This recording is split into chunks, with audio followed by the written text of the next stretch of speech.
नमस्कार दोस्तों। देखिए बेसिकली अब जब मार्केट यहाँ पे क्लोज़ हो चुका है, फ्राइडे की यहाँ पे क्लोजिंग हो चुकी है और यहाँ पे अब देखिए मंडे को छुट्टी होगी होली की, तो ट्यूसडे को अब मार्केट यहाँ पे ओपन होने वाला है। और आज एक काफ़ी ख़राब दिन रहा आईटी कंपनियों के लिए। बहुत लोग अब आईटी कंपनीज़ को अपने पोर्टफोलियो में रखते हैं और इसमें क्या हुआ है मैं सब यहाँ पे डिटेल में इन्फॉर्मेशन दूंगा। आउटलुक क्या बनता है आगे चल कर, ये भी यहाँ पे डिस्कस करने की कोशिश करेंगे। तो देखिए सबसे बड़ा नाम है टीसीएस। टीसीएस 4,000 के नीचे लगातार ट्रेड कर रहा है अब। और यहाँ पे टाटा सन्स ने क्या सही टाइमिंग पे यहाँ पे अपना जो माल है यहाँ पे बेचा है टीसीएस में। और टीसीएस के साथ साथ इन्फी, एचसीएल टेक और विप्रो जैसी बड़ी कंपनियों में भी गिरावट देखने को मिला। तो एक बार स्टार्ट करते हैं टीसीएस से। टीसीएस का चार्ट चेकअप दे रहा हूँ, यहाँ पे देख सकते हैं राउंडिंग पैटर्न फॉर्मेशन हुआ था और just at the cusp of यहाँ पे ब्रेकआउट के बाद यहाँ पे नीचे आ गया। ये ब्रेकआउट हुआ, डेफिनेटली हुआ। पुराने हाईस को यहाँ पे इसने तोड़े। यहाँ पे इनफैक्ट ये देख सकते हैं, ये जो पुराना हाई है अराउंड 4,025 के अराउंड, इसको ब्रेक किया इसने। ब्रेक करने के बाद ऊपर था लेकिन फिर न्यूज़ ही नेगेटिव आ गई सेलिंग वाली, और फिर आज यहाँ पे और नीचे आके क्लोज हुआ, 4,000 के नीचे क्लोज हुआ। तो सपोर्ट किधर है? देखिए टीसीएस में अगर हम सपोर्ट की बात करें तो एक अच्छा सपोर्ट आपको 3,670 पे मिलेगा। ये मैंने ऑलरेडी बता रखा है मिड टर्म के लिए। जो लोग ऐड करना चाहते हैं ये मिड टर्म में ही आ सकता है। मिड टर्म मतलब यहाँ पे 4 से 6 महीने के अंदर ये आपको टारगेट हो सकता है, देखने को मिल सकता है। तो यहाँ पे फियर नहीं करना, ये पॉइंट आए तो यहाँ पे कैश रेडी होना चाहिए पैसा डिप्लॉय करने के लिए टीसीएस जैसी कंपनी में। 3670, क्योंकि इसके ऊपर का अब इसके लिए एक रेजिस्टेंस बन जाएगा। 3960 इसके लिए एक रेजिस्टेंस की तरह काम करेगा। इसके ऊपर अब इसको निकलना मुश्किल होगा। 3960, उसके ऊपर तो 4,000 है, ये एक राउंड फिगर। तो ये जो जोन है 40 पॉइंट का, ये इसके लिए एक अच्छा सा रेजिस्टेंस बन के उभरता हुआ आने वाले समय में देखने को मिल सकता है।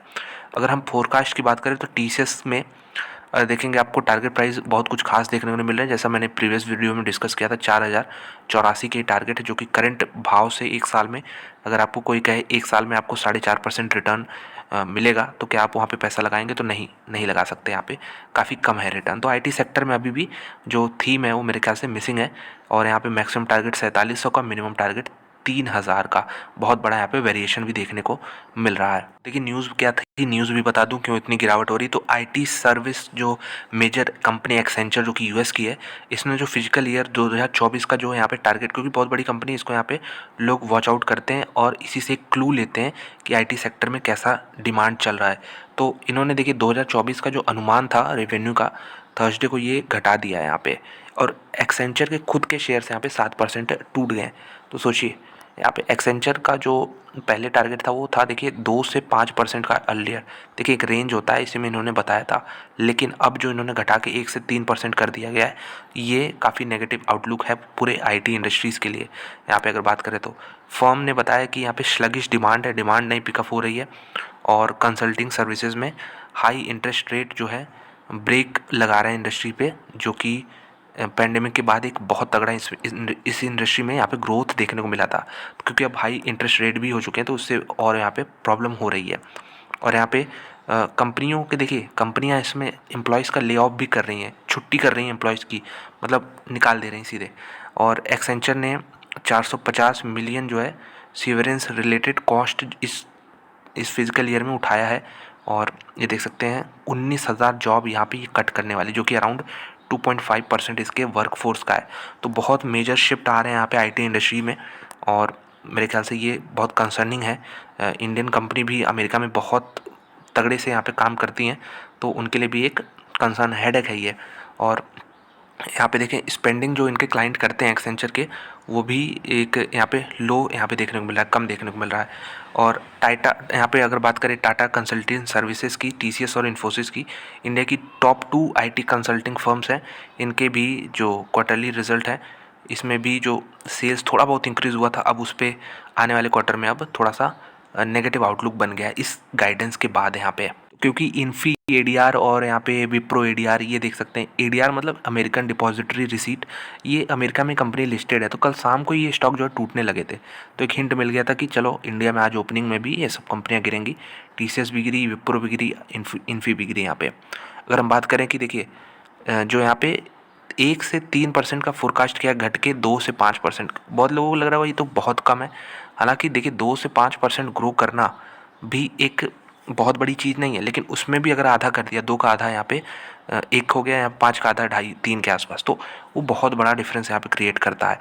और देखिए एक चीज़ और था कि इसके पहले जो जनवरी में रिजल्ट पेश किए थे कंपनियों ने, आईटी कंपनियों ने, इंडियन आईटी कंपनीज़ की बात कर रहा हूँ, इसमें थोड़ा सा अपटिक मिला था, मतलब थोड़ी सी ऐसी उम्मीद लग रही थी कि चलो डिमांड पिक हो रही है। लेकिन जब एक्सेंचर ने इस तरह रेवेन्यू अपने गाइडेंस फिर से घटा दिया तो फिर ऐसा अब उम्मीद लगने लगा कि फिर से ये अपटिक नहीं था, ये सिर्फ एक नॉर्मल, एक अनएक्सपेक्टेड मूव था। और मेजर ट्रेंड जो है डाउनवर्ड ही है डिमांड का यहाँ पे, इस इंडस्ट्री में यहाँ पे।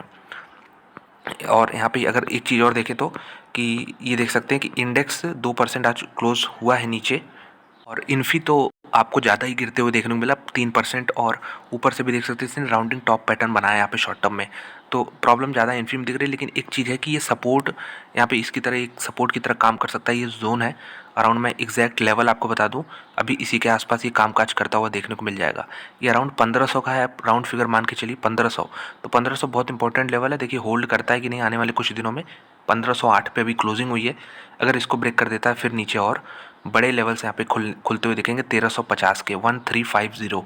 तो ये इंपॉर्टेंट है, 1500 बहुत इंपॉर्टेंट इसके लिए, इन्फी के लिए, क्योंकि इसमें गिरावट भी ज़्यादा हो रही है, ट्रेंड बहुत पहले से इसमें नेगेटिव है। टीसीएस तो फिर भी उतना नहीं गिरा है, लेकिन इन्फी में यहाँ पे ज़्यादा गिरावट हुई है। यहाँ पे आप इसका देखेंगे रिटर्न प्रोफाइल 2000, ये देखिए 2022 से लेकर कुछ रिटर्न जनरेट नहीं हुआ है। उसके पहले ज़रूर एक बार चला था कोविड के बाद, लेकिन फिर अब एक रेंज में ही चल रहा है। देखते हैं कि 1500 या 1350 पे सपोर्ट लेता है, यानी इसका फोरकास्ट एक बार आपको दिखा देता हूँ कि टारगेट प्राइस कितना निकल रहा है। तो इसमें इन्फी में यहाँ पे टीसीएस से ज़्यादा वहाँ 4.5% के रिटर्न देखने को मिल रहे थे, यहाँ पे आपको 10-11% के रिटर्न करंट भाव से यहाँ पे देखने को मिलेंगे। एक बार मैक्सिमम टारगेट देखते हैं तो मैक्सिमम टारगेट किसी ने बोला है 2000 जाएगा, और मिनिमम टारगेट जो है यहाँ पे वो 1160 का है। तो आप देख सकते हैं कि इसमें जो मिनिमम है वो कम है अभी करंट भाव से ही जो, वहीं टीसीएस में आपको मैंने बताया मिनिमम 3000 भी किसी ने रिसर्च करके यहाँ पे रेट निकाला है। तो होने को कुछ भी हो सकता है, अब 3000 जरूरी नहीं आ जाए, लेकिन एक मीडियन अगर पकड़ के चलें तो फिर भी मीडियन जो बीच का है यहाँ पे आपको ज़्यादा रिटर्न देखने को मिलेगा इसमें, इन्फी में। इसके अलावा विप्रो पे भी डिस्कशन कर लेते हैं सारी कंपनियों पे। उससे पहले एचसीएल टेक देखते हैं, तो एचसीएल टेक थोड़ा सा मजबूत काउंटर रहा है, यहाँ पे भी सेम पैटर्न देख सकते हैं जो टीसीएस में बना था। टीसीएस में इनफैक्ट यहाँ तक गया, उसके बाद फिर नीचे आ गया, लेकिन इसमें ये एक्सटेंड हुआ है ऊपर तक। अब इसमें ये सबसे मजबूत काउंटर है इन चारों में। अगर हम देखें तो इसमें सपोर्ट कहाँ मिल सकता है, 1350 तक आना इसका थोड़ा सा मुश्किल है, लेकिन अगर आप इमीडिएट बेसिस पे शॉर्ट टर्म में और जूम करते हुए जाएंगे तो आपको यहाँ पे दिख जाएगा कि आज का लो एक सपोर्ट पे ही मिला है 1500, जो अगर आप देखेंगे 1500 एक सपोर्ट है, यहाँ पे देख सकते हैं रेजिस्टेंस था, ब्रेकआउट हुआ, फिर यहाँ पे नीचे आके सपोर्ट लिया इसने, तो फिर वहाँ से चला है। तो 1500 घूम के आया है, अगर इसको ब्रेक करता है तो फिर ये एक माइनर सा और बोल सकते हैं बीच में, बहुत इंपॉर्टेंट तो नहीं है, लेकिन सारे लेवल्स नोट करे रहने चाहिए। यहाँ पे 1417 के आसपास इसको ब्रेक करता है तो फिर ये नीचे अराउंड 1300 आएगा ही। तो 1400 ये जो लेवल था आपका यहाँ पे 1417 को ब्रेक करता है यहाँ पे, तो 1300 का भी लेवल खुलते हुए दिखेगा। और सबसे देखिए स्ट्रांग है, तो ये उम्मीद करेंगे इसमें गिरावट सबसे कम हो।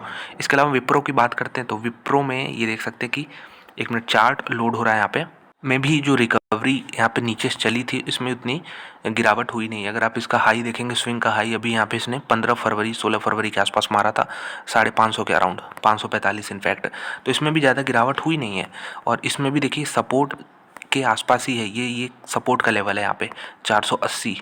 तो सारी कंपनियां आज जो हैं नीचे से रिकवरी आई है सब में। अगर आपका आज का कैंडल देखेंगे तो देख सकते हैं कि नीचे से रिकवरी आई है, सपोर्ट से ही आई है। अब देखते हैं वो सपोर्ट आगे आने वाले समय में टिकती कि नहीं। क्वार्टरली नंबर्स आने वाले हैं Q4 के, ये बहुत इंपॉर्टेंट होंगे। और जिस प्रकार से एक्सेंचर ने यहाँ पे डाउनग्रेड किया है, तो मेरे ख्याल से यहाँ पे नेगेटिव रिजल्ट मार्केट एक्सपेक्ट करेगा, इसलिए थोड़ा सा पहले से रिएक्शन देखने को मिल जाता है।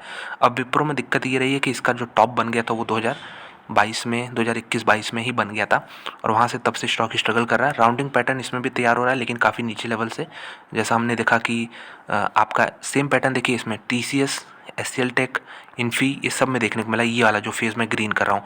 लेकिन टीसीएस और एचसीएल टेक में क्या हुआ यहाँ पे, टीसीएस और एचसीएल टेक में ये इतना ही यहाँ पे ऐसे राउंडिंग पैटर्न बना, इसमें काफ़ी गिरावट के बाद ऐसे बना। तो विप्रो सबसे वीक स्टॉक है, और यहाँ पे अगर कोई नेगेटिव चीज़ आ देगी तो फिर सबसे ज़्यादा यहाँ पे करेक्शन भी बन सकता है। एक बार आउटलुक यहाँ पे आपको दिखा देता हूँ कि इसमें क्या आउटलुक है। तो यहाँ पे अभी करंट भाव से जो टारगेट प्राइस है 4% नीचे है, तो मैंने बताया सबसे वीक है, और यहाँ पे ब्रोकर लोग भी एग्री करते हैं, चार्ट के बेसिस पे भी मैंने बताया।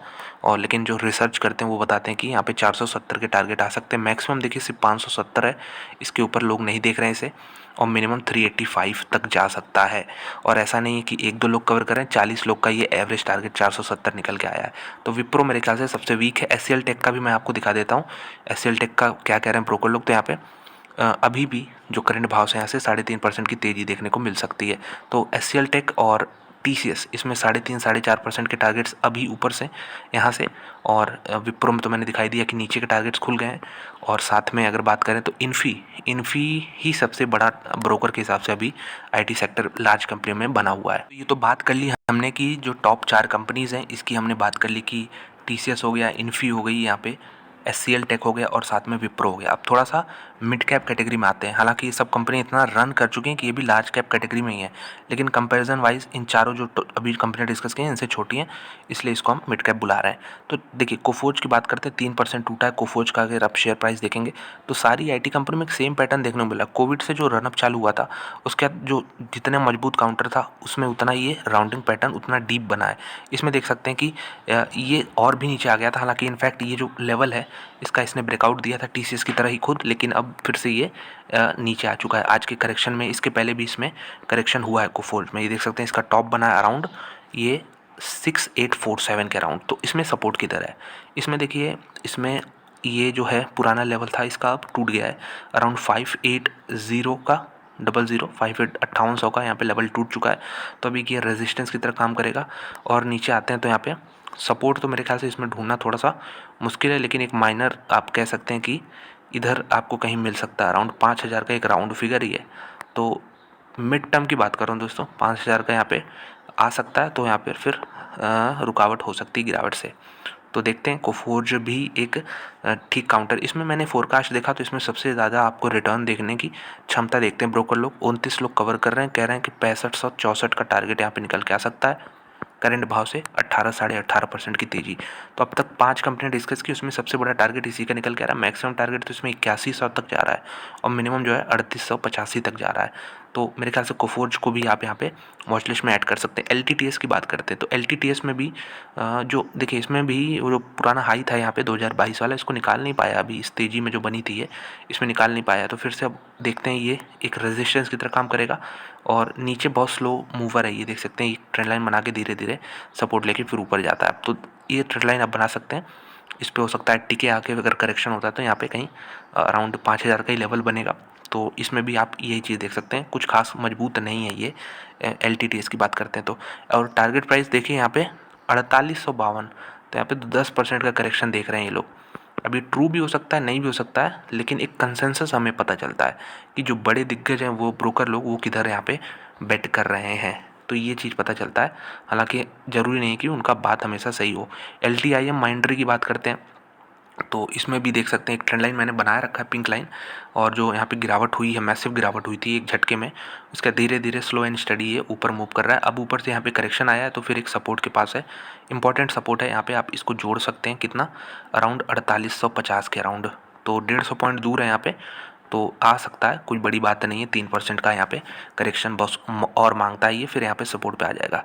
फिर भी यहाँ पे लॉन्ग टर्म में देख सकते हैं पैसा काफ़ी अच्छा बना है। ये रैली जो है सबसे ज़्यादा एक्सटेंड इसमें कोविड के बाद हुई थी। इसमें एक बार देखते हैं फोरकास्ट जरा, तो फोरकास्ट इसमें जो बता रहा है वो 18% के ग्रोथ रेट का यहाँ पे इंडिकेशन दे रहा है करंट भाव से। तो LTIM मेरे ख्याल से अभी तक का सबसे बेहतरीन रहा है जो मिड कैप वाले हैं इसमें। कोफोर्ज, LTTS और LTIM में एक और कंपनी बच गई, टाटा LXI। टाटा LXI में ये भाव जो है 10,000 के ऊपर निकल गया था इधर, तो लोग पैनिक कर गए थे कि ये तो बढ़ता जाता है 10,760 पे।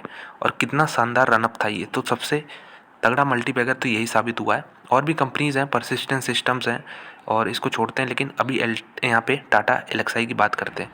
तो उसके बाद देख सकते हैं करेक्शन बहुत शार्प था इसमें, जैसे तेज़ी आई थी ये वैसे ही करेक्शन देखने को मिला था इनफैक्ट। लेकिन मजबूत स्टॉक का यहाँ पे खासियत होता है कि उतना करेक्शन न दे, यहाँ पे सपोर्ट पे बाउंस बैक करे। तो वही चीज़ इसमें भी देखने को मिला था, सपोर्ट से बाउंस बैक किया है, अब धीरे धीरे रिकवरी फेज़ में चालू है। तो कुछ कॉमन चीज़ें हमें देखने को मिल रही हैं LTIM में, LTTS में, इन सारी कंपनियों में, क्योंकि ये लोग दौड़े बहुत तेज़ी से थे, तो फिर करेक्शन के बाद ये धीरे धीरे ट्रेंड लाइन बना के ऊपर मूव कर रहे हैं। इसमें भी आप एक ट्रेंड लाइन एग्जैक्ट एक स्ट्रेट लाइन यहाँ पे तैयार कर सकते हैं। फिलहाल उसी के पास में, तो सपोर्ट मान सकते हैं हम लोग इधर अराउंड, इसका जो लो है इधर 7400 के अराउंड मान सकते हैं कि यहाँ पे एक सपोर्ट है 7400।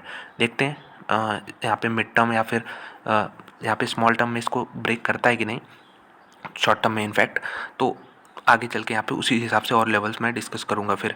और इसके नीचे अगर ब्रेक करता है ये काउंटर, तो फिर आपको यहाँ पे अराउंड 7,000 के लेवल्स देखने को मिल सकते हैं, 7400 से 7,000। इसमें एक बार देखते हैं ब्रोकर्स लोग की क्या राय है, क्योंकि ऑलरेडी एक रनअप बहुत अच्छा दे चुका है, तो 7% का ही यहाँ पे गिरावट देख रहे हैं नेगेटिव साइड में। तो समराइज़ कर देता हूँ। समराइज़ एक बार 8 स्टॉक को यहाँ पे डिस्कस किया है। TCS ये सबसे बड़ी कंपनी इनफैक्ट IT कंपनियों में, तो बहुत स्लो मूवर है, इसलिए टारगेट इसमें बड़े नहीं निकल रहे। 4.5% के टारगेट ब्रोकर लोग देख रहे हैं। इन्फी में सबसे बड़ा यहाँ पे टारगेट निकल के आ रहा है 10% का अराउंड, जो कि इन चारों कंपनियों में है। और SCL टेक में भी ठीक है, डिसेंट है। इसके अलावा इन सब छोटे में कोफोर्ज, LTTS, LTIM में सबसे बढ़िया यहाँ पे ये बेट लग रहा है ब्रोकर लोग को। तो देखते हैं, सारी कंपनियाँ देखिए एक्सपेंसिव है। कोई स्मॉल इन्वेस्टर अगर कोशिश करता है खरीदने की, तो वो विप्रो के यहाँ पे 10 शेयर ले लेगा, यहाँ पे 4871, और सोचेगा कि यहाँ पे ज़्यादा रिटर्न बनेगा, लेकिन नहीं, विप्रो सबसे वीक है इधर, तो इसको आपको नहीं लेना है। जो सबसे मजबूत, जैसे LTIM मैंने बताया, LTIM 5,000, 1,000 माफ़ कीजिएगा, 100-200 और लगा के यहाँ पे जितने में विप्रो के 10 ले रहे हैं उतने में एक इसके ले लीजिए। तो ये चीज़, ये रणनीति अपनानी चाहिए। यहाँ पे इस तरीके से नहीं देखना चाहिए कि ये सबसे सस्ता है। सिर्फ प्राइस ही नहीं होता सब कुछ। मैंने बताया कि बिजनेस में ग्रोथ कितनी है, ये इधर आपको इन सारी कंपनियों में ज़्यादा दिख रही है। कोफोर्ज, LTTS, LTIM और टाटा एलेक्साई, ये तो एलिफेंट हो गए, हाथी हो गए, धीरे धीरे मूव करेंगे, डिविडेंड देते रहेंगे, बढ़िया पैसा बनाएंगे, लेकिन वो नहीं बनाएंगे कि मल्टीबैगर रिटर्न्स। और इनफैक्ट ये छोटी कंपनियां भी उतना रिटर्न नहीं बनाएंगे जितना ही बना चुकी हैं। और भी छोटे में जाएंगे, अच्छी कंपनियां चुनेंगे, KPIT जैसी हो गई, ये सब कंपनियां हैं। इसको अगले वीडियो में डिस्कस करूँगा, तो वहाँ भी और पैसा बन सकता है।